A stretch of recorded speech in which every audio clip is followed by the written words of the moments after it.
Again.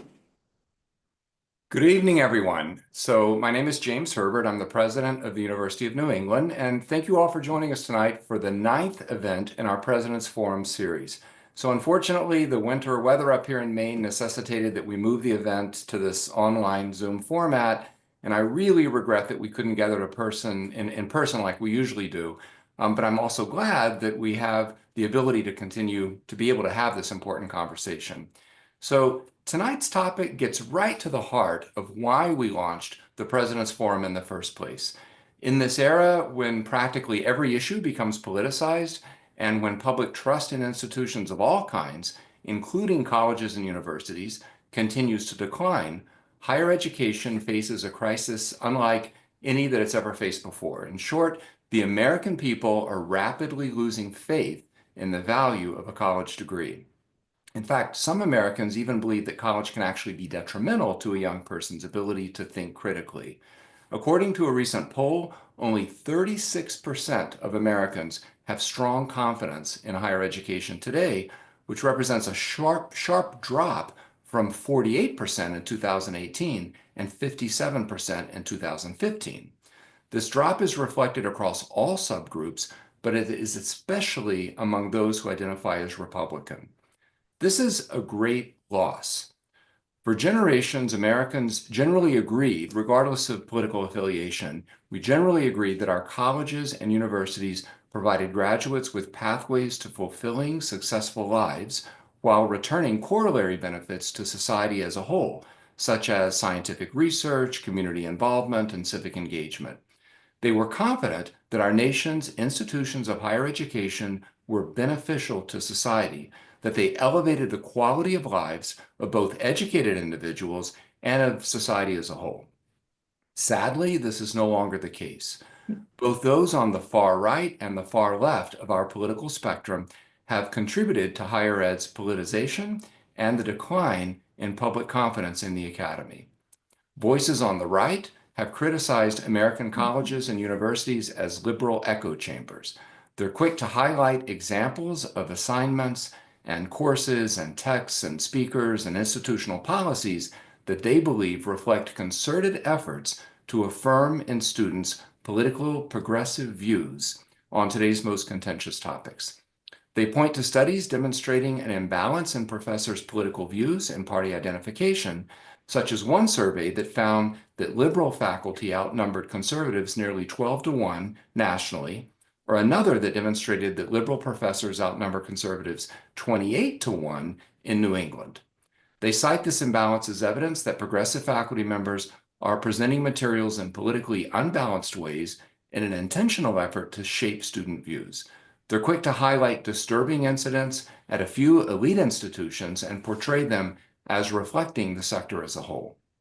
Meanwhile, on the left, some students and faculty have contributed to this characterization by shouting down conservative speakers whose views they deem offensive or distasteful, rather than engaging them in discourse. Some faculty and librarians have selectively curated readings to favor politically progressive perspectives on controversial topics. Students have weaponized social media to attack peers with whom they disagree. Additionally, they've staged sit-ins and lockouts to pressure colleges and universities to take public stances on various political issues, including ones not directly related to higher education or to the institution itself. And they've pressured schools to divest from industries or countries that espouse policies with which they disagree. In response, conservative elected officials in some states have taken efforts to oust liberal faculty members, to discontinue programs, and to reshape curricula at institutions in ways that pose grave threats to academic freedom.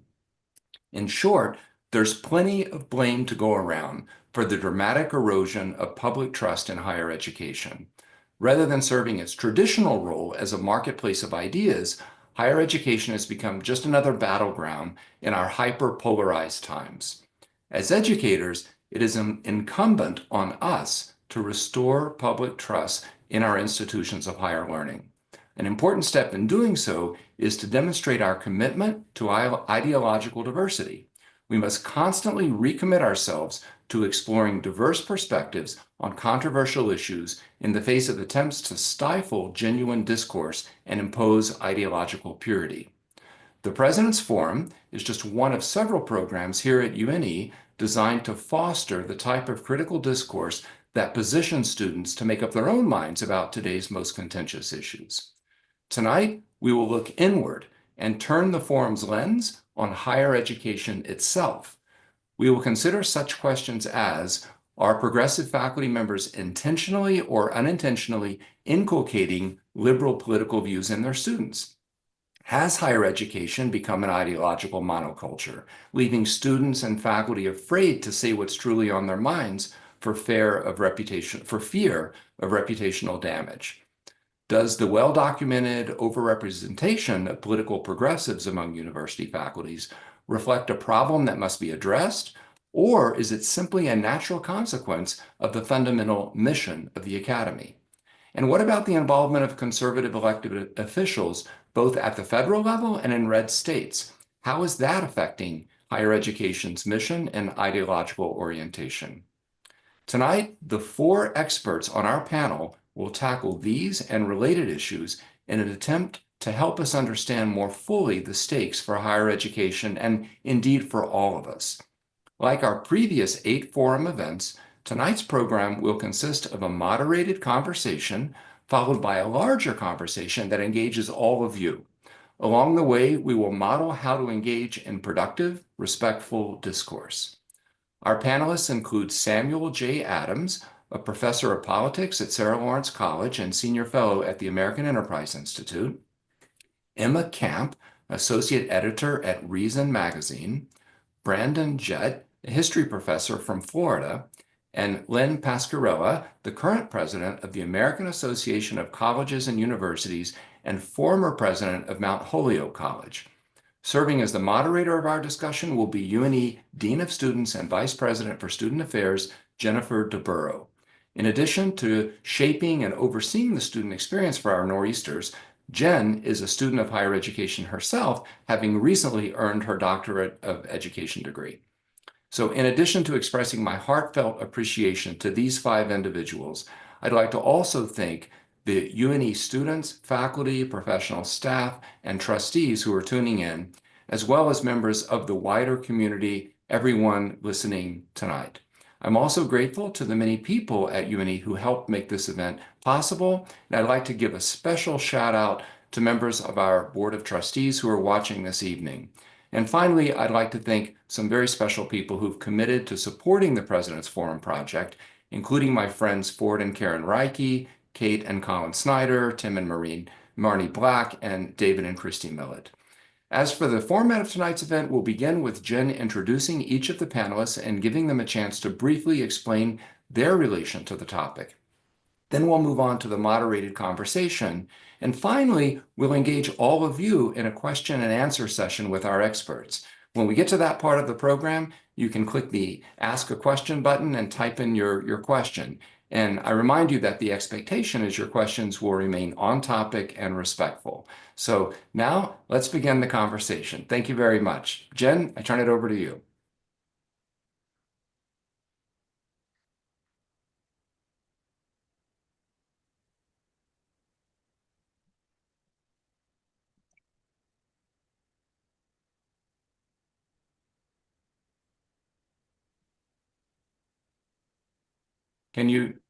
I can't hear you, Jen. Oh, Can other people hear her? no. You were muted. There you go, Jen. Oh, Jen, you were muted. Can you hear me? Now we can hear you. Okay. It's like the COVID days. The good old COVID days. Here we go. Thank you, President Herbert, and welcome to all of our guests. It's my pleasure to serve as your moderator this evening, and I'll go ahead and get us started by telling you about each of our panelists. Samuel Abrams has written multiple books and numerous peer-reviewed and popular press works. In an essay published in the American Interest, he stated, "When students are shielded to divergent viewpoints and counter-arguments on the issues that are more salient to them, the students understandably become confused and angered by others who see the world differently. This diminishes our national discourse and frays our civic bonds." An author, Emma Camp's work has appeared in the New York Times, The Atlantic, Slate, America, and the Free Press. Following her viral New York Times op-ed, Emma was awarded the Exceptional Student Award at the Heterodox Academy Open Inquiry Awards. In that piece, she wrote, "I went to college to learn from my professors and peers. I welcomed an environment that champions intellectual diversity and rigorous disagreement. Instead, my college experience has been defined by strict ideological conformity." Brandon Jett is an award-winning scholar, writer, and teacher of American history and crime, violence, and criminal justice in the United States, particularly focusing on the American South. In an opinion piece he wrote, "The fears of colleges and universities as places of liberal indoctrination heated up over the last decades. These fears," he wrote, "are largely unfounded. There are hundreds of faculty, administrators, staff, and board members working at Florida colleges and universities, and they are as diverse as the communities they serve." And finally, Lynn Pasquarella is a prominent public voice and an advocate for the value of a liberal education. In her book, What We Value: Public Health, Social Justice, and Educating for Democracy, Lynn considers some of the most urgent challenges of our current moment and looks at how a liberal education can help us meet them. On this topic, she has stated that a liberal education teaches students to propose, construct, and evaluate arguments, to anticipate and respond to objections, and to write, speak, and think with precision and clarity. It also fosters resilience, adaptability, flexibility, moral decision-making, and the capacity to work in diverse teams, which are all necessary to thrive in the workplace of today. I'd like to invite each of our panelists now to provide us with a brief introduction of their own, reflecting on this question of whether or not our colleges and universities are too liberal. I'll begin by asking Samuel to start, followed by Emma. I'll then invite Brandon, followed by Lynn, to provide their opening reflections. Samuel, please go ahead. Great. Please call me Sam, and thank you so much. Congratulations on finishing up the doctorate. That is awesome. Thank you. And let me just say that, if other schools could follow the role of UNE here and President Herbert, we would be in great shape. I thought that overview was absolutely lovely. I deeply appreciate it. A lot of those numbers are mine, the work that I actually conducted. And on the question of, are we too liberal? It's a very big question that I think requires context and nuance. And that's actually what I try to do as a professor, and remind our students the world is really not black and white. Some of it is, but there's an awful lot of gray in there, or younger students tend to like red, blue, and I say there's a lot of purple. The reality is that our ideology is incredibly lopsided on college and university campuses as a whole, and I actually uncovered that 28-to-1 statistic for New England. On the other hand, it doesn't mean that that's entirely a problem when it comes to what's going on in the classroom. I'm currently sitting in a motel. Across the street from me is the Kennedy School of Government. When I was a student there many, many years ago, I can tell you without any question, almost all of my professors were extremely liberal and progressive, and they were very politically active. However, I am so grateful for the education I received from them because they weren't dogmatic in the class. They weren't ideological in the class. They were very open about what their beliefs were, but they promoted viewpoint diversity in the classroom. If we read something about housing policy or reproductive rights, we would be sure to be given multiple viewpoints and have the space to debate them and look at the pros and cons of all the sides. So the fact is, in a nutshell, because we could be talking about all of these things for days, I believe that the academy on the whole is way too left. I think that's a problem when it comes to research. I think we need to have a few more voices there. There are, in social policy in particular, quite a few conservative views that are of value that should be studied. I don't think we're doing that well enough in the academy. But in and of itself, being liberal or progressive is not a problem for teaching. It's what we choose to do as faculty in the classroom that's of issue. And I say that in particular because I want to comment on your introduction where you mentioned Professor Jett's work. I couldn't agree more. The fact is that in Florida, and I know this because I worked with the Board of Governors in Florida surveying the faculty on this, the faculty in Florida are very balanced. Most of the faculty there are not interested in playing these ideological games. However, again, I'm here at Harvard at the moment, again, in a motel. A lot of the faculty here at Harvard are playing those ideological games. I'm going to get hate mail after saying it, but I do believe that's true. At Sarah Lawrence, where I teach, the work is overtly political. Fields that shouldn't be particularly political have become politicized on campus, for instance. And I'll say this, and it's going to get me into some trouble, but faculty members regularly talk about screening certain types of people in or out based on their ideologies and their political beliefs. That is a problem. It was made clear to me that because on many issues I'm right of center, but I would say very soft right of center on most of them, I was welcomed because they needed some diversity. But as far as I can tell, I'm it. So I think this is a great question. And I guess if I had to summarize in a nutshell, it's a problem for research. I'd like to see some more ideological and political diversity, but it doesn't have to be a huge problem in the classroom. It is at certain elite schools. It is at certain less elite schools where there's just this zeitgeist in the air that we're going to be political.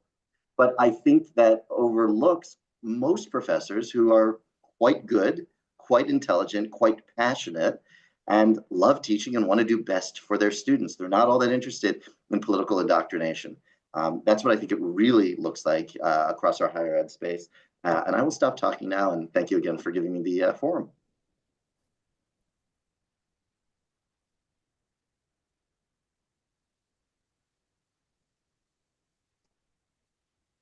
Sorry, I couldn't hear. Okay, I'm good to go. Okay, great. Sorry about that. I am now wistfully remembering when everything was on Zoom, though I do wish that we were in Maine right now. So I'm probably going to have what I'm about to say is probably going to be very similar to what Sam just said, which is, do I think there's a problem of a lack of ideological diversity on college campuses? Absolutely, right? I think the numbers that Sam pulls out are a really good example of that. I think when you have college campuses where faculty especially, I'm less so concerned about students, or at least my concerns with students are different, where there's this sort of ideological conformity, you have a more constrained, more tense, more self-censorship heavy environment. And that's bad for a lot of reasons, right? Because you want college to be a place where people can open their minds, where they can hear new arguments that they wouldn't have encountered before. And that is less likely to happen on a campus that's really, that has a really strong sort of orthodoxy. That noted, for me, I come at this from a very First Amendment absolutist perspective. And so my kind of overarching concern is for academic freedom and free expression. And so, when I'm thinking about what Florida attempted to do, for example, with the Stop Woke Act, I certainly would not support by any means any policy effort to get more, say, conservative viewpoints in the classroom that does so by suppressing sort of left-wing coded speech. I think that's a really bad idea. And in fact, I think a lot of how we got here was illiberalism. Like, the term "our college is too liberal," I'm taking that to mean left wing. Like, we got here through a lack of these sort of classical liberal values and things like speech codes, things like ideological litmus tests in hiring, things like university administrations being very willing to suppress controversial speech. An impulse that I'll note, as the past 18 months or so of pro-Palestine protests has shown us, very often just goes to suppress left-wing speech as well. It's just speech that's controversial that a lot of university administrations are afraid of, not just conservative speech. But that's sort of how we got here. And to me, the solution is not one of adding, but of taking away the illiberal impulses and rather than adding new illiberal impulses, but ones that are sort of coded right wing. I think universities can and should model good behavior. They can refuse to cave to sort of censorship heavy mobs. They can refuse to punish students for controversial speech. They can get rid of speech codes, that kind of thing. But when it comes to a lot of the campus climate between students, and a lot of times administrators don't like to hear me say this, but there's not much you can do when it comes to how students treat each other, right? Like, if there is a problem of someone feeling as though they might lose all their friends if they admit that they kind of like Nikki Haley, like, that's not ideal to me. But I don't think it's something that, the dean of students or whatever can force to be different. Fundamentally, these are decisions made by young people who are becoming adults and are trying to decide what kind of adult they want to be. And I don't think that's a decision someone in a university administration can really make for them.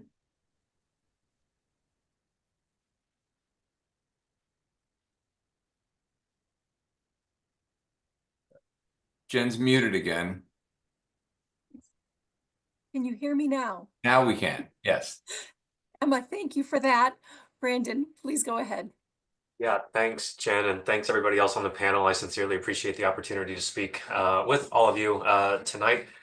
Yeah, I guess I just want to preface this by saying I teach at a community college in Florida, and so that little snippet of a quote that Jen pulled out in the introductory remarks were largely my effort to kind of insert some kind of pushback to this larger narrative that was really being pushed. I can't remember the exact year that I wrote that, but in like, the 2018, 2019, 2020 period, where there was this kind of consistent stream of ideas, especially in more conservative areas, but I think it was nationwide, that professors were indoctrinating students on campus into kind of little Marxists who were ready to then take the revolution to the streets. And I just felt that there wasn't a counter to that, at least where I'm at. I'm in a very conservative area, in a very conservative state, as I'm sure you all know. Florida has that reputation. And so I just wanted to provide a counter to this idea of indoctrination, right? That sounds really malicious. It sounds coordinated, and it sounds like something that could really prove problematic when you start demonizing entire groups of people in that way. And to me, that was part of a much larger kind of maybe not concerted effort by all conservatives, but a conservative critique of higher ed that has gone back to at least the New Deal, but certainly picked up steams in the 1950s, 1960s, 1970s, and into the current day, where professors were being demonized in a lot of ways. And maybe, as Sam suggested in his introductory remarks, there are a few people who take politics very seriously in their role as faculty.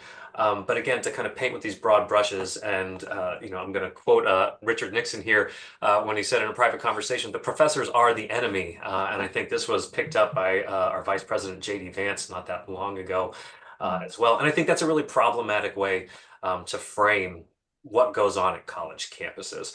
The second thing I wanted to bring up, and again, this is mostly going to be based off of my experiences as a faculty member, graduate student, and student in Texas and in Florida. So I don't study and research politicization and the history of it in higher ed. But I agree with Sam, and actually I was looking at some of these previous presidential forums. The one I think that happened right before this, where they were talking about the kind of diversity of political opinions that we have, and should we not just understand politics as a spectrum, either liberal or conservative? And I think that's a really good point. And that's why I really dislike some of the framing, whereas like our college is too liberal, our faculty members conservative, or are they liberal? I think if you break it down and ask people individualized questions about individualized policies, you would find that there was a wide range of opinions on a wide range of topics.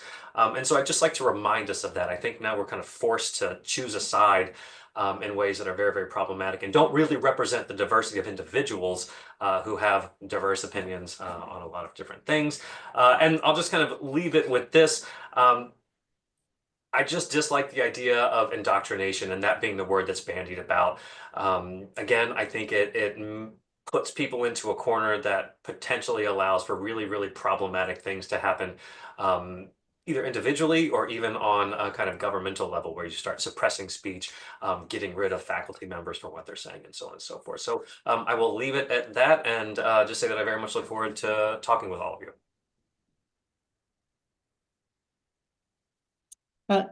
Thank you so much. It's such a pleasure to be with you here this evening.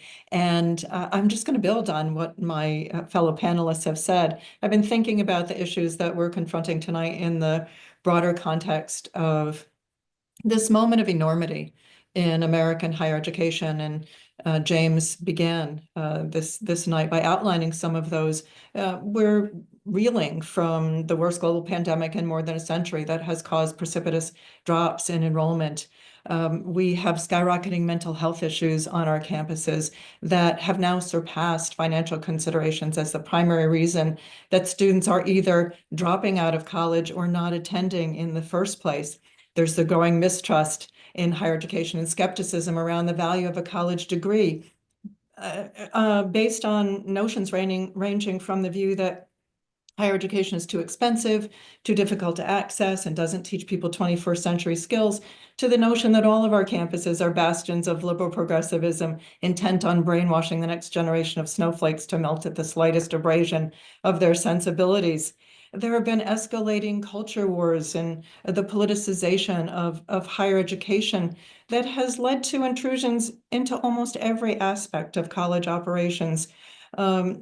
Including academic freedom and institutional autonomy. So it comes as no surprise that there has been unprecedented moral distress on the part of campus leaders where they feel coerced into making decisions they believe are unethical, but they feel they have no choice.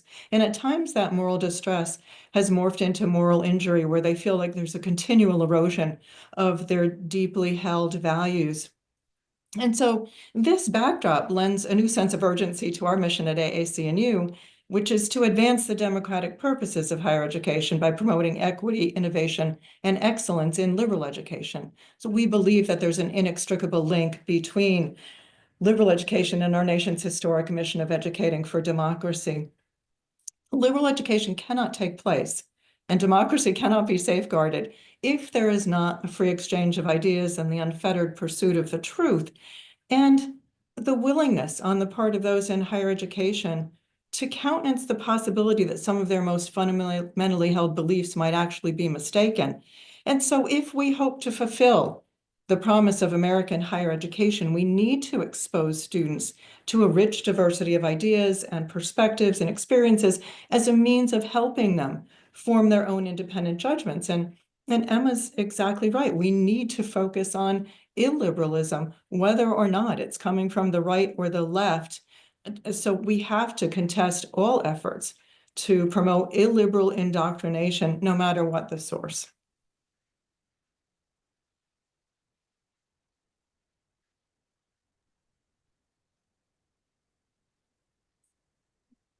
I'm not hearing you, Jen. Lee, can you adjust Jen's mic? I'm not on mute on this Oh, end. now we hear you. Got me? Okay. We hear you. Thanks to each of you for indulging that request, and thanks to all of you for remaining flexible this evening as we work out the kinks. As a reminder to all of our guests this evening, you can click on the Q&A tab at the bottom of your screen to prompt us with a question. A word of caution, however, that while we'll do our best to get to each of them, that may not be possible given time constraints. So our first question. Surveys consistently find that most college faculty members, particularly in the humanities and social science disciplines, and an even higher percentage of members of the professional staff describe themselves as politically liberal or progressive. Moreover, this trend appears to have increased over time. Is this a problem? If yes, should institutions of higher education intentionally address this, and how? Sam, I'd like you to start the conversation with this question, please. Oh, and now Sam is muted. I did not do that. Someone else, anyway, sure. And one just quick thing from Brandon, if I may. You're absolutely right that the liberal conservative single dimensional measure is problematic. And that's been an issue that in the social sciences and political science we are very aware of. And I couldn't agree more that that really becomes an issue. Surveying large numbers of people to get at it in a more systemic way is a challenge, it's expensive, and so on. But I just want to say I do completely agree. And there are numerous examples of that. One of my favorite is when you look at the abortion life question, it's never as straightforward as one or the other. It's always very complicated in the middle. And actually, it's worth mentioning that because that's one of the foundational things I try to mention to my students to try to get at the viewpoint diversity issue and say it's complicated, like the old Facebook status thing, although students don't know what that is anymore. When it started, the relationship status would be complicated, and life is simply complicated. In terms of, Jen, in terms of trying to answer the question, it's very broad. Could you narrow it for just a bit, if you don't mind, just so I don't go off on a tangent for you? Still can't hear you. Still can't hear you. Yeah, there's something messed up. I have a suggestion. Jen, why don't you log off and try logging back on? I'll come back on. Yeah, Sure. because you're coming in, but only after, a while. So Sam, I guess I'll this is Sure, James again, and I'll just jump in and channel my inner Jen here. sure. And I think it's a crude measure. The liberal conservative distinction is very Yep, crude. I think we can all agree. And anybody that questions that, go back and watch, as you said, the forum that we just did, the last one. But sure. I guess the point is there at most colleges and universities, however you want to slice it, if you ask questions like, who did you vote for in the last election? If you ask Mhm. questions like, what are your priorities? Or you ask specific policy questions, such as, is affirmative action on balance a good thing? Mhm. Reparations for slavery, is that a good thing? Land acknowledgement statements, should this be institutionalized? I'm just thinking of various kinds of Yep, policies. You would have at most universities and colleges, most of the faculty answering those questions in a consistent way. yes, Outside of perhaps, I don't know, business or economics programs, it might be a sure. university. So without getting too granular about how we define conservative and liberal, um, do you acknowledge that there is an imbalance, if you will, an ideological imbalance? And then is that a problem? I mean, maybe they're really two separate questions. Yes, so I think there's no question there is an imbalance. I did say that at the opening. The question is that a problem? And the answer is yes and no. It's a problem because if we look, if it's just a total monoculture, it's likely we're going to, it's easy to stay in your bubble, to be challenged, to be prompted, to be pushed. It's not pleasant. Some of my least pleasant experiences in graduate school and post-grad are when you're in contentious seminars and people are taking you down, they're questioning you, and they're really smart about it. And it can be very uncomfortable. However, that's the point of higher ed, right? And the entire point of the educational process. Education should be uncomfortable, but it often isn't. So again, I don't have I mean, I would like to see more of it because again, I think it creates a healthier, more vibrant educational sphere. There's no question in my mind. It's something though, that's a problem in terms of we can't legislate it. We're not going to create litmus tests. I would never recommend, and I don't know any faculty member who would ask you to sign some form of document saying, I'm loyal to these sets of ideas or principles. It's just not something that I think anybody should do. I think the conservative and right of center folks have tried to encourage more folks like me to go into higher ed. There's a small number of us. I think we need to make sure that those voices are represented. And again, I think it's a huge problem for campus culture. I think it's a huge problem for guests. I think it's a huge problem for research. I'm not convinced it is the worst problem in the classroom. Again, because I think you can be any number of things and teach quite effectively. If you look at my own syllabi as an example, they're far more liberal than conservative, largely because there are more liberal ideas on some of the social policy issues that I teach. I want to make sure we investigate those, question those, and dig deep into those. And we do. And we certainly then have conservative voices as well. So, again, I think we need to separate out what you can do in the classroom. And I think you can very effectively teach regardless of your political leanings. The question is, how much of your own political leanings are you bringing in? Are you maintaining that balance? And again, I don't love the word indoctrinate, but are you really only promoting a certain set of ideas rather than doing what I think our core mission is, which is to present a multitude of ideas and equip the students with the critical skills to think and decide these things for themselves. I think all of us on the panel agree with the idea that we need viewpoint diversity. The question is, how do we get there? So yeah, it's this yes but very frustrating sort of issue, or it's the complicated question where I would like to see more diversity intellectually and ideologically on campus. It should create a more vibrant public sphere. It should make talks and evenings and events a lot more fun. It should make ideas more robust. And many, but when it comes to teaching, responsible teaching, it does not matter to me as much. Would it be good to see a left and right person teach together? Sure. Is that realistic right now? No. So I hope that answers the question a little bit.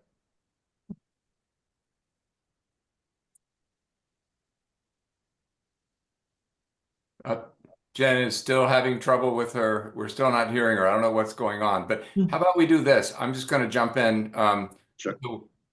until we are able to figure out what's going on with Jen and ask if any of the other panelists would like to respond to Sam. Who would Yeah, like to respond? I've been thinking about this. I think Sam's exactly right. And if we consider other professions and political affiliations, there are more pilots, there are more car dealers, exterminators, surgeons who are Republican or Republican leaning. And for Democrats, there are more pediatricians, flight attendants, architects who are Democratic leaning. And yes, professors are more Democratic leaning. But that shouldn't matter at all in the way that it doesn't matter if your surgeon is a Republican. It shouldn't matter whether your professor is Republican, Democratic, Independent, or something wholly different. They have a responsibility not to bring their political views into the classroom. And that's what we need to focus on. One of the great strengths of American higher education is the diversity of institutional type. So yes, in New England, at places like Brown, the number of professors who identify as Democrat is 60-1 over Republicans. And yet at places like Pepperdine, it's 1.5-1. And so students don't come in without their own political views as well. And so they are choosing increasingly to go to places that align with their political viewpoints. And that in and of itself might be problematic if we hope to help students speak across differences and work on diverse teams, which is more important than ever. But I just want to add that AAC&U did a recent study of faculty with AAUP, and we were looking at faculty attitudes about academic freedom, about discourse over controversial topics in the classroom. And 93% of the faculty surveyed believe that faculty should be intentional about inviting students' own perspectives from all sides of an issue. If I could just say, I was very honored to be part of that survey work, and I think that is a killer point. Thank you for bringing it up. I think we need, so in terms of fixing some of these problems, I think we are terrible when it comes to our public relations. I don't think we highlight the value of what a liberal education is. Sure, it's not necessarily skilled entirely in terms of some technical affiliation, but it gives us the capacity to be human and connect with others, which is sort of the foundational skill set. I think we need to be effective. And after this, you've inspired me. I need to write more about those findings, quite frankly. Thank you for mentioning them.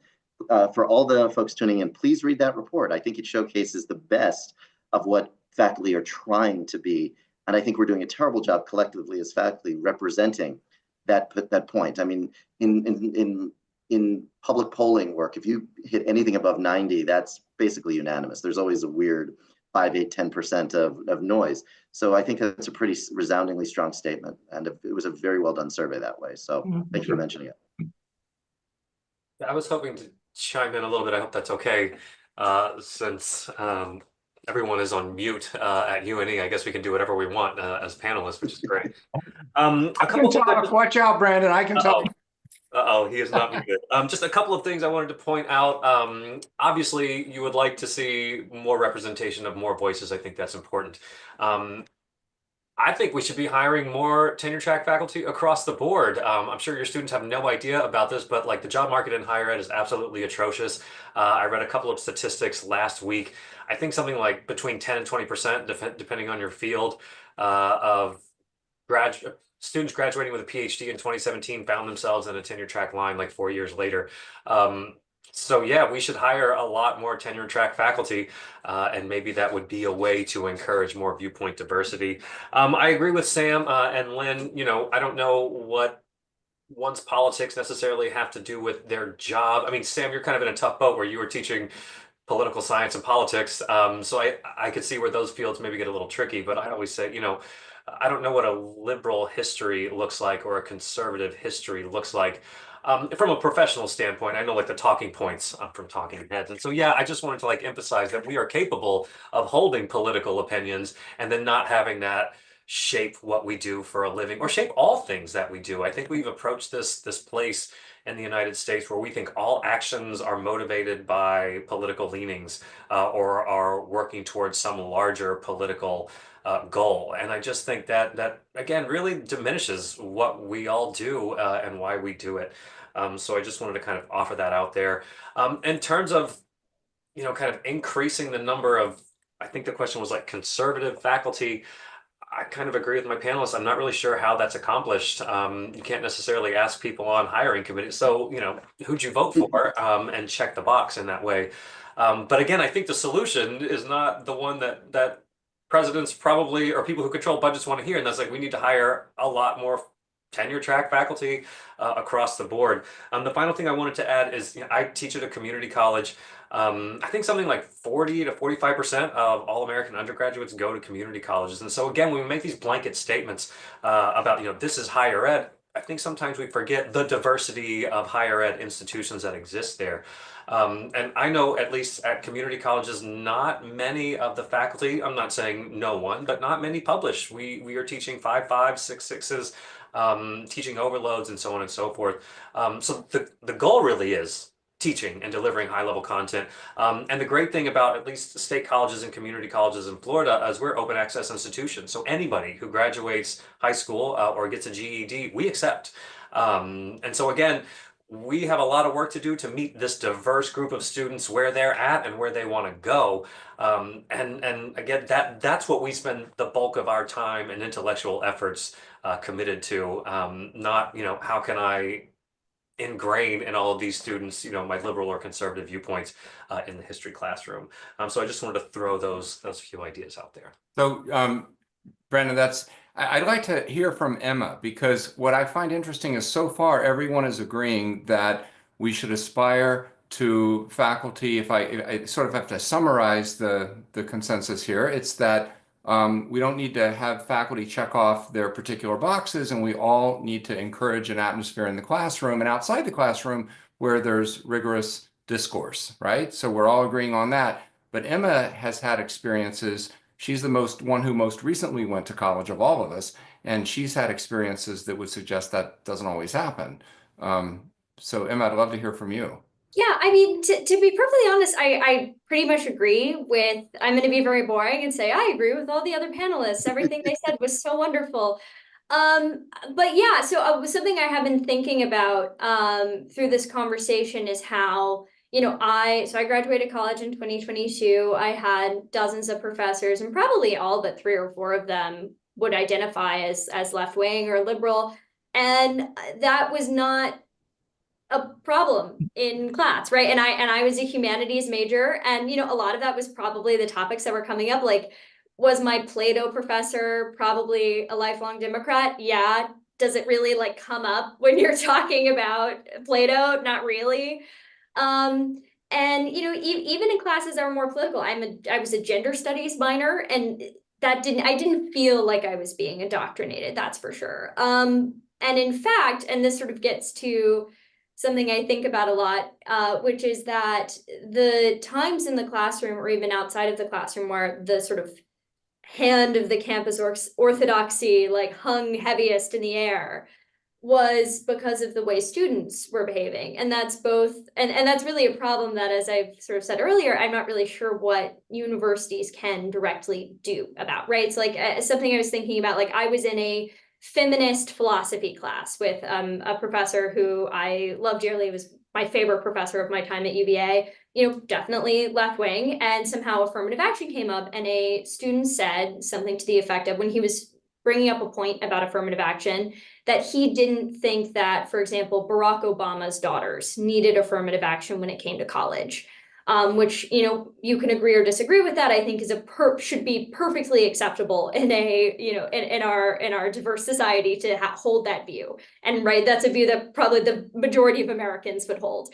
But in fact, it was other students were, the only way I can describe it is like there was like a frenzy. It was like there was blood in the water. And student after student was just laying into him and basically calling him a racist. And it made it very difficult to have this conversation. If it's like, okay, if you say probably the mildest opposition to race-based affirmative action in college admissions that you can possibly articulate, you will get this reaction from other students. And the professor didn't have any role in that. And in fact, she sort of tried to like, okay, guys, let's maybe move on from this point. Or, she was trying to manage the classroom in what seemed like a perfectly acceptable way to me, but it was the way other people were reacting. And, I think, again, universities can model good behavior, but I think there's a certain degree to which, like, we have not everything is college. And I think a lot of students, particularly students that are likely to attend an elite university like the one I attended, come into college with these preconceived notions about politics. They often come from very ideologically non-diverse communities. So like I grew up in the Deep South. I grew up in sort of an ex-urban community in Alabama with Democrat parents where everybody around me was incredibly conservative. And that definitely had a long-term effect on me and how I thought about having to keep my mind open or even just being friends with people who disagreed with me. And when I went to college, it was really the first time that I encountered people who it seemed like they had never met a Republican before. And that seemed to really impact classroom discussions.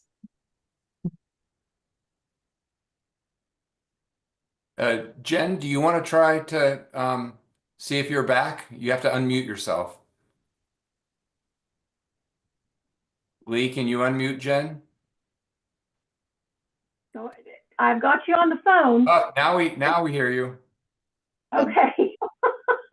Thank Can I chime you. in for a moment? If Okay, I'm gonna try and get back into this now, and I again appreciate everyone's flexibility.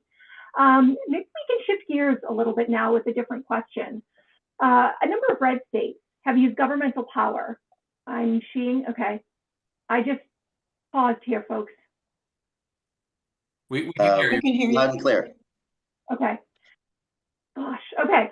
A number of red states have used governmental power to restrict what can be taught on college campuses, and liberals have understandably decried such censorious actions.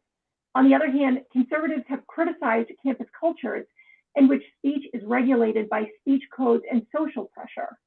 Are these two forms of censorship equally dangerous, or is one more problematic than the other? If so, how and why? Lynn, you want to take lead on that? Sure. I mean, the campus speech codes are often derived by the campus community itself. I see them as different from the kind of governmental overreach and legislative gag orders that have taken place in a number of red states across the country. As far back as 1957, in some pivotal Supreme Court cases like Sweezy versus New Hampshire, Supreme Court justices talked about the critical value of allowing for institutional autonomy and academic freedom on college and university campuses, not only for higher education, but again, for democracy itself. And then 10 years later, there was a Supreme Court case, a Keishian case, where the justices talked about higher education, academic freedom as a transcendent value to all of us.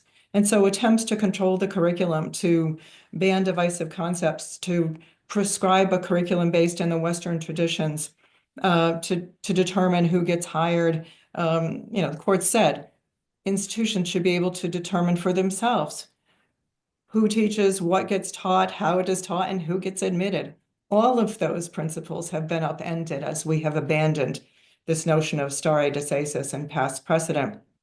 So I think you can come up with speech codes that are effective, but I want to emphasize what, Emma's experience, and I think the experience that each of us has probably had at different institutions. There's been a new permission structure that started about 14 years ago that gave rise to chilling speech in the classroom and proscribing certain thoughts, if not overtly, then through this kind of jawboning intimidation where people are afraid to express their views. And campus culture matters. Campus leaders must create a culture in which everyone feels that they have a voice and are entitled. And I think about this in relation to my colleague, Sia Sheldon's work, who does work on cognitive bandwidth and the ways in which people's capacity to learn is diminished by having to confront racism, sexism, homophobia, ableism, other forms of discrimination. But she points out that the biggest bandwidth stealer is belonging uncertainty. And so unless every student on campus feels that their classroom and their co-curricular activities are places of welcome and belonging, we are not fulfilling our mission and doing a disservice to our students. Thank you, Lynn. Go ahead, Emma. Sorry, I think I'd like to jump in here, primarily because I have sort of two issues, I guess, with this question. The first one is, if I'm correct, Florida is the only state that has actually passed a law saying you cannot teach these ideas in K-12 classrooms. And that law was almost immediately blocked in court, which it should have been because it violated the First Amendment just very obviously. A number of other states have passed rules that restrict what happens in K-12 schools, but that's just different because various legal precedents that K-12 schools just teachers in K-12 education just don't have academic freedom in the way professors in higher education do in public colleges in particular. And also several states have passed laws saying that when it comes to higher education, students can't be forced to affirm certain ideas, but that just is something they already had the First Amendment right to do. So if I'm correct, there's no state in the union where a professor is not allowed to teach a certain idea based off of something that is enacted in the legislature, because that would be something that facially violates the First Amendment. And I also think secondarily, when it comes to speech codes, I think the question sort of frames speech codes that basically restrict speech that would otherwise be protected by the First Amendment. It frames that as not governmental censorship, which when these codes are enacted in public colleges, they absolutely are, which is in fact why places like FIRE, the Foundation for Individual Rights and Expression, is able to sue those colleges and very consistently win because those speech codes violate the First Amendment. And so it feels a little bit like saying, is governmental censorship against left-wing views worse or governmental censorship against right-wing views worse? And my answer is that they're both really bad. Like, yes, when it comes from the legislature, that is like more concerning for various reasons, but both are really bad and we should both be resisting them. And I think I will push back on Lynn just a little bit when it comes to speech codes ever being a good idea. Private colleges are not legally required to allow all First Amendment protected student speech, but I think it's a really good idea because if you're trying to build a campus community that is founded on open inquiry, on free expression, on remaining open-minded to new ideas, it's really hard to foster that environment when certain ideas are not allowed. Right? It's hard to say, okay, we are going to have censorship, but also we want this to be a place where there's open minds. And, again, seeing just like the chaos and confusion that a lot of universities showed in the wake of these really controversial anti-Israel protests, I think it was in fact private colleges that were more likely to struggle because they had these speech codes where they had said for years and years, we're going to punish students for doing protests on topics we don't like. And then there were these protests on an even more controversial, even more contentious subject, and they really struggled with what to do there. And I think that's why you saw places like Harvard, for example, suddenly saying, okay, we're not going to take sides on controversial political topics anymore. So I just think that while private colleges aren't required to not have speech codes, I think it's a good idea that they ditch them. Well, I mean, there's a catch-22, of course, right? Because now the federal government is mandating that certain speech be proscribed because it's viewed as anti-Semitic. And right. And I think that's also a really bad idea. I think that these like anti-Semitism laws that restrict speech that's anti-Israel is absolutely unconstitutional. Yeah, and there certainly is legislation across the country that proscribes certain speech. Just one example. I could totally be wrong, and I'm open to being proved wrong, but is there a specific piece of legislation you have in mind? Well, there are 46 states that have legislation. I'm thinking in particular about Iowa that prohibits discussions around abortion and reproductive rights, even in medical school classrooms, in ways that would encourage someone to participate in or. I mean, it has not been, that would just be facially unconstitutional. Yes. That doesn't mean it isn't in place. Okay. And if I could maybe chime in, I live and work in Florida. And I think one of the issues we are all struggling with on the faculty side, I'm not an administrator, but I'm assuming on the administrative side as well. And, things I hear from other faculty members across the state is this kind of odd chilling effect. So maybe something isn't deemed, illegal to say in the classroom, but there's certainly this concern that if you say the wrong thing, I've heard reports on other college campuses of students who maybe don't like a certain test question or something that they got. They don't complain to a dean or a chair or their faculty member. They send a letter to the governor. They email the governor. The governor then gets in touch with whoever the governor gets in touch with. And so you start to see this kind of top-down kind of investigation that emerges out of a complaint. And so then I think we're kind of stifling the free exchange of ideas. Like a lot of faculty members are, all right, well, like maybe I just shouldn't cover these topics for fear that someone's going to complain and I'm going to get in a lot of trouble at some point. And I think that's also problematic. And that's where I'm seeing more of the concern in the classroom. You know, the first question we were all responding to was like, you know, as long as you can keep your politics out of the classroom, we don't really see a big deal in the political kind of leanings of faculty. And that's where I get really frustrated, because that's the thing we want to safeguard the most, is this intellectual space where we want students and faculty to feel like they can discuss diverse opinions and a wide range of topics without fear of reprisal from the state or your employer in some way, shape, or form. I'm not as familiar with speech codes, I have to say. That sounds like a much more administrative kind of issue to grapple with. But as Emma, I think you pointed out, there's obviously a fundamental difference between the state legislature telling you cannot talk about something, and what I know about some of these speech codes, it tends to grapple with the issue of like student safety versus you know, what people are saying. But that's not my area of expertise. But I do know that there has been this chilling effect, I would say statewide, about what you can say, how forcefully you can say it in the classroom, and that's where we get a little frustrated. And not about just political topics, but like, what am I going to say about slavery in my U.S. history survey course, and is someone going to get upset about even talking about the issue of slavery? So if we could, can we pull on that thread just a little bit more? It's likely that there are students with strong conservative views attending tonight, maybe as a class requirement, that might withhold their thoughts due to fears of recrimination or other negative consequences. How do we create a safe space for them to be able to communicate those thoughts and ask those hard questions?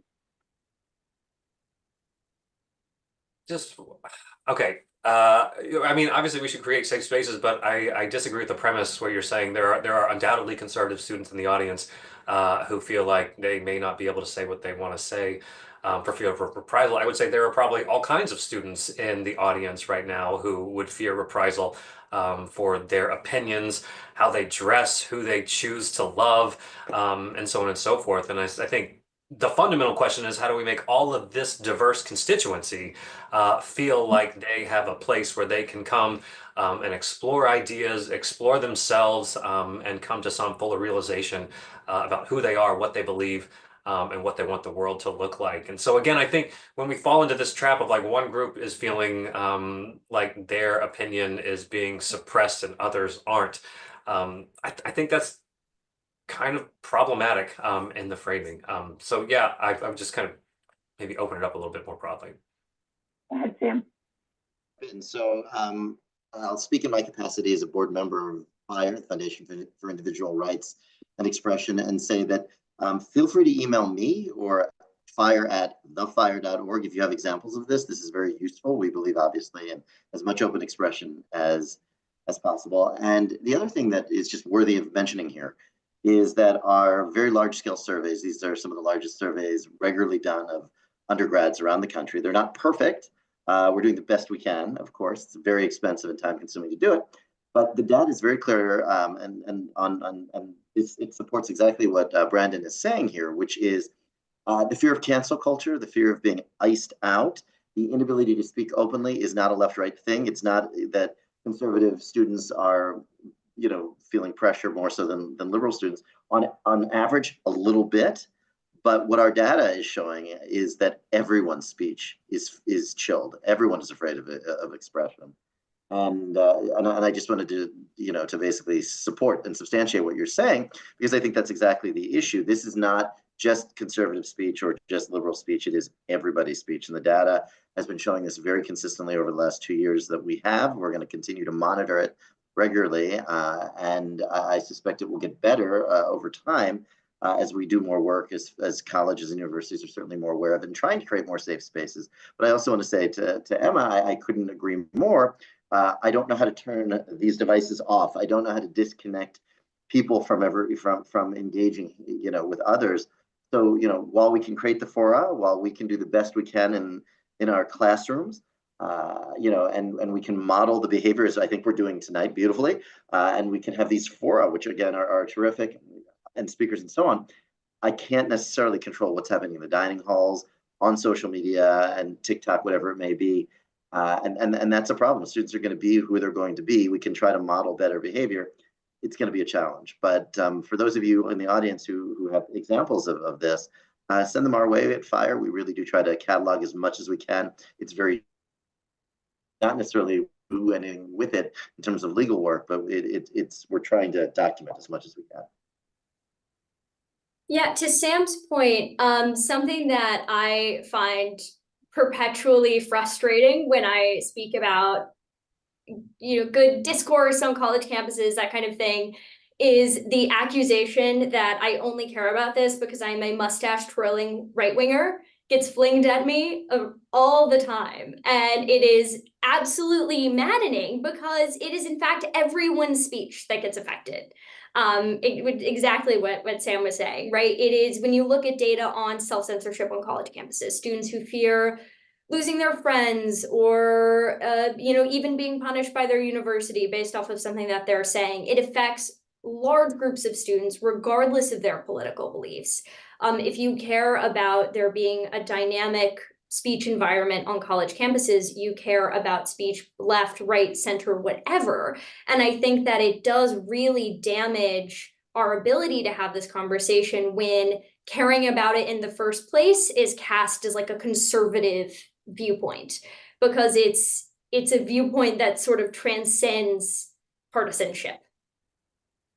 Yeah, I think that it gets back to why liberal education is so important. Tony Carnevale and his colleagues at the Georgetown Center for Education and the Workforce produced a research study showing that those who have been liberally educated are less likely to tend toward authoritarian attitudes, but they're also likely to be more comfortable when their views are challenged. So they're more self-assured, they have greater self-esteem. And so we have to make sure that everybody is in a classroom in which they are engaging with difference in a meaningful way, listening critically and with understanding, engaging in humanistic identification, imagining what it's like to be in the shoes of another different from oneself. And once again, getting back to this notion that some of your most fundamentally held beliefs might actually be mistaken. Our job isn't to make you feel safe in that sense of never having your views contested. In fact, our job is to do the opposite. It's to challenge you. And we can model this from the first day of class by having students engage in small group discussions, having them adopt a position that's different from their own. They don't have to identify their positions, but then ask them, what's the most compelling argument against the position you just defended? And how would you respond? And so there are ways to do this. And the campus culture can also be informed by the ways in which administrators either allow for the free exchange of ideas or suppress that. And students, faculty, and staff need to push back if campus leaders are not allowing what FIRE advocates for. I don't agree with everything FIRE pushes forward, but neither do I. I just want to be clear. Neither do I. Yeah, like I'm not a fan of thing. the neutrality position, but I do work closely with Will Creeley, one of the legal counsel for FIRE, and we agree on many, many things in terms of the free exchange of ideas.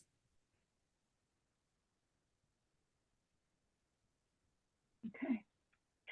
So let's think then, let's zoom out on this and think a little bit about the crisis in the public narrative around higher education. We see participation rates declining. What are some of the practical things that leaders in higher education can do to reset that narrative? We're all in agreement here about some of the constructive things that can be done in the classroom.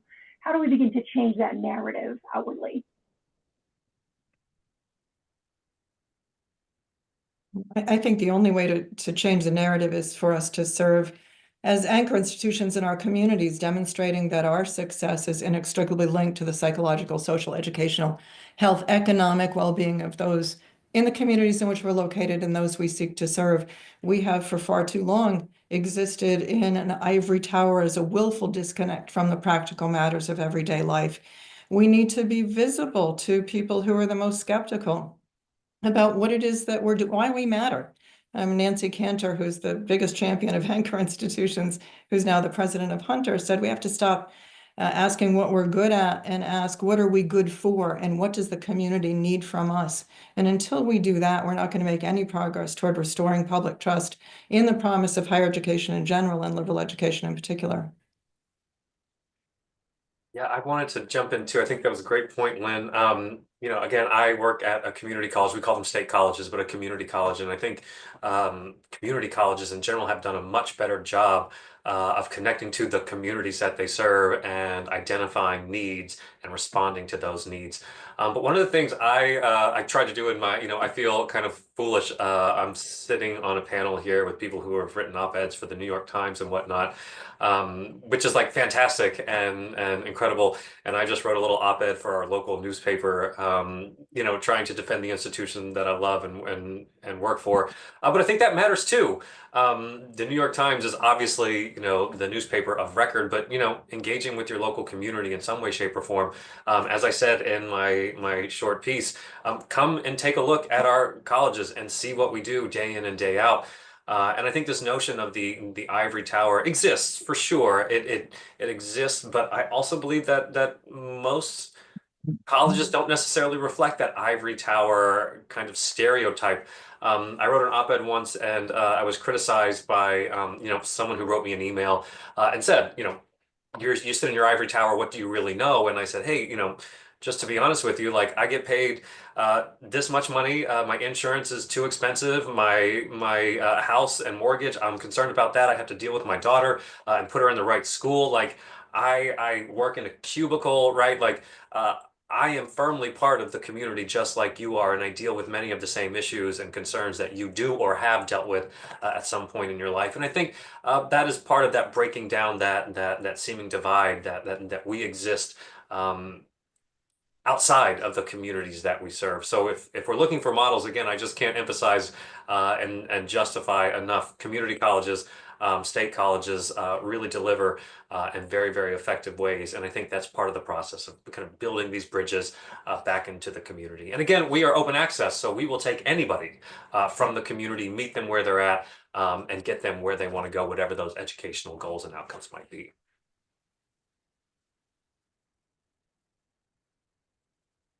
Thoughts, Sam or Emma? Yeah, I'm thinking a lot about this because I absolutely, so Nancy Cantor is very proudly a Sarah Lawrence grad, just to mention that. And I certainly think we need better PR and to connect better with our communities. There is great value to the ivory tower as well. Obviously, certain work, certain advancements have to be done in an ivory tower sort of way. You have to have some of the research, whether it's humanistic research or hard sciences and so on.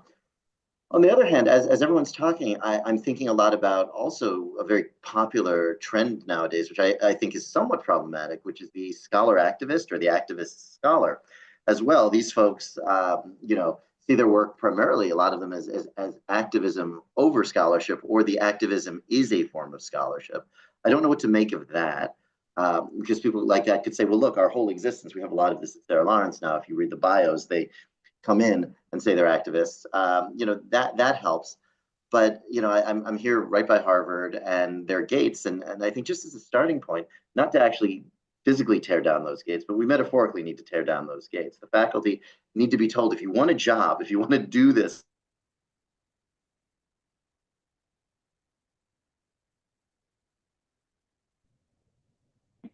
Looks like Sam we've froze.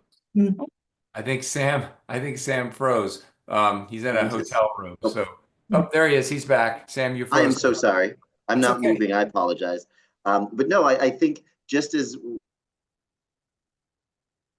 Oh, he froze again. I think what we should do is I'd like to, I have like about 50 questions that I could ask myself. And I'm resisting the urge to jump into the panel as well. But what I'd like to do is transition to the questions from the audience. So, Sarah, will you uh, read us some of the questions from the audience for the panelists, and perhaps each panelist, every panelist doesn't have to answer every question, but you could just chime into the ones that are the most relevant for you. Absolutely. So I'm going to start with this one. If you were on a hiring panel, what question would you ask a candidate, whether it's an educator or an administrator, to help determine if they would support diverse views within the classroom? Anyone want to jump in? I have been on many search committees, and that is like literally the question we ask on search committee, which is, how would you allow for diverse opinions to be expressed in your class? What kind of activities and assignments would you assign that would encourage students to think through diverse opinions? And so on and so forth. And I think faculty are actually really, really skilled at that part, coming up with assignments that allow students to really interrogate things from multiple perspectives. But I mean, I think every search committee I have ever been on has asked some version of that question. How would you allow for diverse kind of conversations in your classroom, and specifically, link that to an actual assignment that you can talk about and explain how it achieves those goals? And it's been interesting, the narrative against DEI statements really undermines the efforts that Brandon just described. They are often nothing more than that, and that yet there's been a conflation of these kinds of statements or attempts to have faculty explain how they would embrace diversity of all sorts in the classroom with illegal discriminatory activity and political litmus tests.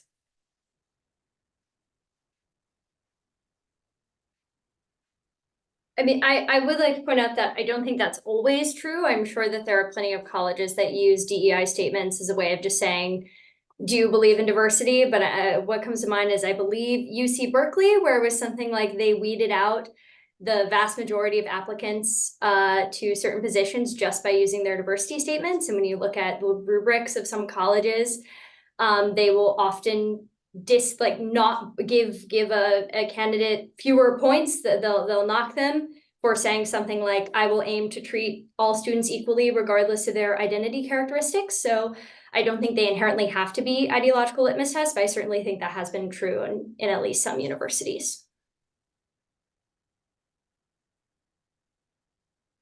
Ready for the next question? So this question is specifically for Emma. What advice would you give to students who are also experiencing and navigating engaging with controversial topics on campus? Ooh, okay.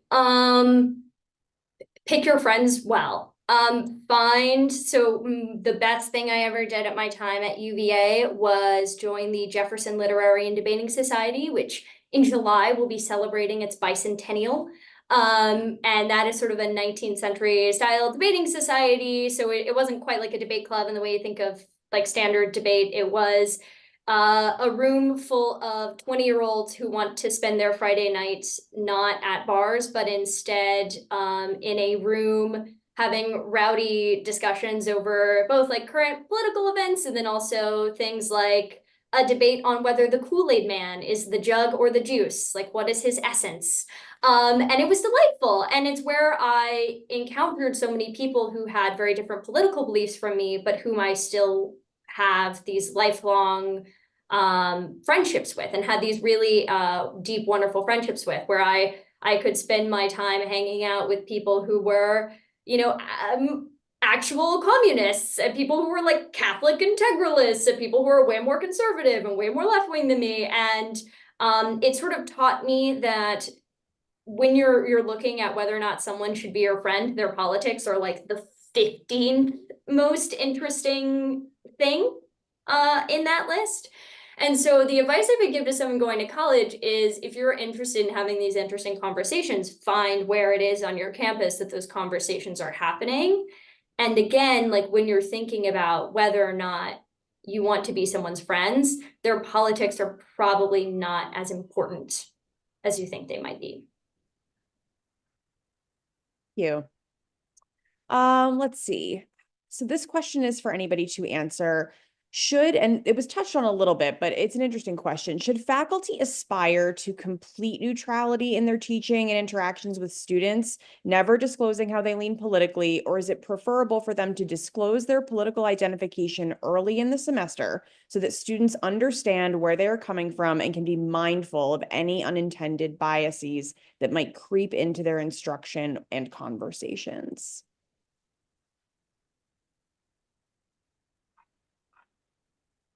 I can't imagine that it would be a good thing to disclose one's political views in the classroom, unless it's a course on speaking across different political views. When I taught for 23 years, sometimes large classes of 120 students. I taught intro to philosophy, medical ethics, philosophy of law, and critical race theory. I don't think my students ever knew what my views were. They always thought I had whatever view they held because they figure, well, she's pretty smart, so she must believe what I believe. And, I think we have to model the giving arguments on both sides and anticipating and responding to objections. And we do that through providing a wide range of viewpoints. To veer from that kind of neutrality in the classroom would call into question for students whether you can fulfill your responsibilities in judging them fairly without prejudice because of particular biases, and it would do a disservice to them. Yeah, if I could jump in, Lynn, I think that's fantastic. I will say I often find students want to know very much what your politics are or what you think about particular issues. And oftentimes, I teach a lot of dual enrollment students, first-gen students, and they have all these questions about what is going on in their world. And sometimes you are one of the only people, and I've had students tell this to me, you're one of the only people that I can talk to that doesn't just immediately shoot down whatever question I have out in the community, right? And so sometimes they look to you for guidance. And my general approach is to say, well, here's what some people would probably think about an issue like this, and here's what some other people have said about an issue like this. But leave it kind of at that, but invite them to kind of explore the multiple perspectives that exist on whatever issue they are asking you about. But it is a tricky kind of field to navigate, in that I find students often want to know, and they look to their faculty members as someone who can help them understand this incredibly complicated world that at 18 they have been thrust into the middle of, and asked to things like, hey, go vote for somebody. And oftentimes they feel incredibly unprepared for what feels like a really powerful responsibility. I'll just say something really quickly. I'm obviously not a college professor. I don't have super strong opinions on pedagogy as it relates to whether or not professors should disclose their politics. But something interesting that I thought Lynn said, which is that she thought most of her students probably thought she had their political beliefs because she was pretty smart, and therefore they probably believed she probably believed what they did. I'm sure that's true, but I think it also like that is how we are operating in our culture, that we assume that if we like somebody, if we think that they're smart and interesting, then they must be having our political beliefs. I think it's a very astute observation that is how we're operating. That we assume that good people, smart people agree with us. And I think that's probably the core of a lot of our problems, is that I think a lot of people find it difficult to believe that someone smart and well-intentioned might disagree with them. So, Sarah, can I jump in for a minute? Of So, at the course. risk of provoking controversy, it seems to me like the panelists all share the idea, an aspirational idea, that faculty, whatever your particular views, it doesn't matter. Faculty should come in and they should create an atmosphere in class that fosters robust discussion, and should also intentionally try to present both sides to controversial issues, to the extent that there are two sides. And I don't want to, that there's often not two sides. Climate change, for example, is an example. So my question is, this sounds very optimistic, and as though there's not a problem. Do you really believe this isn't happening in classes? Especially, for example, if the air we breathe is there's a certain position on certain issues that everyone seems to take for granted. In a case like that, should the faculty member be intentional in saying, well, wait a minute, there's another perspective. Let me articulate what that perspective would be. Not that the faculty member is owning that perspective as their own, but at least making an effort to make sure that different perspectives on issues are introduced into the classroom. It sounds almost as though maybe I'm misunderstanding that everybody's saying that's already happening and we can all go home because everything's fine. But I think that at least the conversations I've had with students belie that idea. So I'd welcome your thoughts on that. I mean, I suspect it is happening on some campuses and some classrooms. But if you look at the vast majority of faculty, and I cited the statistics from our survey, I don't think this is happening. I think it's a false narrative. That doesn't mean that students don't feel chilled in specific environments. I transferred from community college to Mount Holyoke, and I always was afraid that whenever I walked across campus, people would discover that I was somebody who didn't deserve a place in the academy. And in the classroom, I always had my hand up. I was always engaged, but I was one of the few people. And so I felt pressure to just be quiet, but I wasn't going to give up that opportunity to take full advantage of what was before me, the privilege I had before me. And so, yes, everybody, we've talked about this earlier, that there will always be discomfort in environments in which you are surrounded by people who are very different from oneself. But I think we have to be intellectually adventurous. We have to be courageous and speak up. It's not easy. But we have 1.5 million instructional faculty in the United States. And yes, there are cases where this happens, but I don't think it represents the broad landscape of higher education. Yeah, And I agree with you, Len. I would just add that, and I'm not suggesting blaming faculty. But there are data, and FIRE has some of these data that are pretty clear that students do feel censored. They self-censor. That I think Emma was talking about this earlier. That and the survey data seem to suggest that this is increasing over time. That there's been an increase in students feeling like they can't express their perspective in the classroom. Yeah, So but the data. what else can we do to help foster that? I think the data that I've seen indicate that it's their peers who make them feel less comfortable speaking than faculty. And there's some data showing that students are willing to contest what their faculty members are saying in the classroom, that indoctrination, even if we wanted to do it, isn't as easy as one might think. Yeah, and if I could build off what Len was saying, and Emma, you pointed to this as well when you talked about, I'm sorry, I'm blanking on the name of the club, but you found a fantastic club where you could meet with people who were seeking that same kind of robust critical debate culture that you were really looking for. And I think that's an important thing to remind anyone listening. We do a really good job at what we say we are doing. I think by and large, universities do invite and colleges do invite this kind of inquiry and debate. And obviously you can find outliers to anything. But I think the vast majority do a really fantastic job. In terms of being intentional, I find a couple of things kind of working against students feeling like they can say anything. One, I work in a rural community.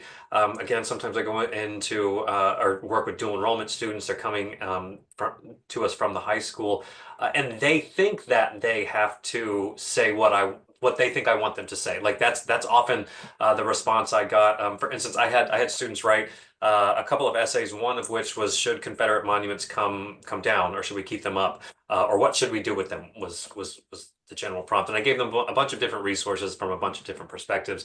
And then I found out very quickly that they were all trying to guess what they thought I wanted them to write and then write that thing.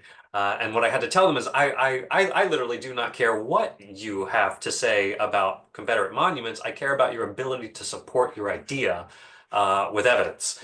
And that's what I'm really looking for. And so I think faculty can be intentional in maybe addressing that at the front end, right? The goal here is not for you to just echo what you think I think.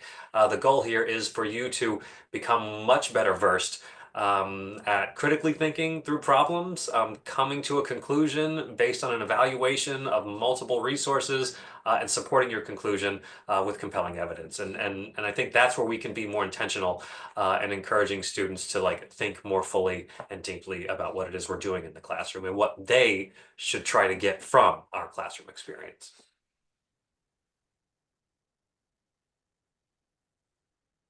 Okay. Sarah, should we try one more question?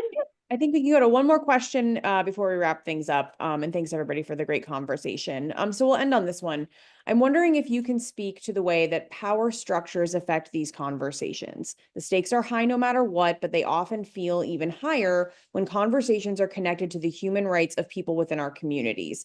How do we walk the line between fostering complex conversations and not calling people's rights into question? Well, I mean, there's no question that free expression, freedom of speech, takes a disparate toll on some populations. And we need to be mindful of that, the positionality with which we're engaging in these issues and the conversations we're having. That's why creating those spaces of welcome and belonging is more important than ever. I think what I'll build on that is, so like, yes, we have these free speech rights. Yes, we have a duty to use our speech well. And I think that it would be wrong to be needlessly callous or hateful with our speech. At the same time, I do often find that framing like that is very easily used to justify censorship. To say, you know, what you're saying is calling into questions people's rights, therefore you should not be able to say it, or you should be able to be punished for saying it. And I often also find that framing can be used to shut down actually good conversations, right? So for example, take an issue like abortion that is very much a live debate in our country. It's something that people have a range of views on, but it's very easy to say if someone's trying to make a pro-life argument to say, we shouldn't be having this conversation at all because you're calling women's right to exist into question. You're calling women's rights to their bodily autonomy into question. This is just going too far. We can't have this conversation. And it's very easy to see how then that would shut down a whole segment of a debate that we actually really need to be having in our culture. And so like, yes, like there is a line somewhere of what is socially acceptable. For me, I think when it comes to how the law should treat speech, the First Amendment is the standard, and the First Amendment allows a whole host of absolutely nasty, vile speech. But, you know, living in a world in which we restrict certain speech based on content, in my view, ends up being a whole lot more impoverished than a world in which we say, you know what, let's just open the box and let it all be out there. But I do think we should try to be mindful of how a fear of offense ends up shutting down good and fruitful conversations. Thanks, Emma. Brandon, any last thoughts? In general, yeah, I mean, I guess I would just, again, like to thank everybody for inviting me to participate on this panel, and I appreciate the robust discussion. But I think as we were talking, I really want to just emphasize this idea that I brought up a minute ago, that by and large, I think what goes on most college campuses across the country is productive, useful, and valuable. It may not be perfect, but I think faculty generally come from a genuine place of trying to instill in their students critical thinking skills and the ability to analyze multiple things from multiple perspectives. And I just fundamentally disagree with the idea that we are attempting to indoctrinate anybody into anything. It's just not what we do, and it's not how we operate. And anyone who's ever been in a faculty department meeting knows that not all faculty agree on most things. I'm one of our union representatives for our local, and I can tell you those union meetings, we disagree on most things. But I just would love to emphasize the idea that yes, we should be encouraging robust debate on robust issues and doing the very best that we can to kind of remove politics or our own politics from those discussions. But I do just want to emphasize we are by and large doing a very, very good job of doing that. And again, you could point to some instances where that is being done poorly. But I am just a robust defender of what we do, how we do it, and would like to see us continuing to do it and improving on it. So thank you so much, Brandon. And actually, what was interesting for me tonight was just hearing the level of consistency across the panel in terms of everyone agreeing with some of the basic premises, the importance of robust discourse, the importance of sensitivity around that, but not letting that, I think, Emma, you made a very good point about not letting, being very careful about letting fear of offense shut down conversation and not, so yeah, I think there was a lot of agreement tonight on the panel.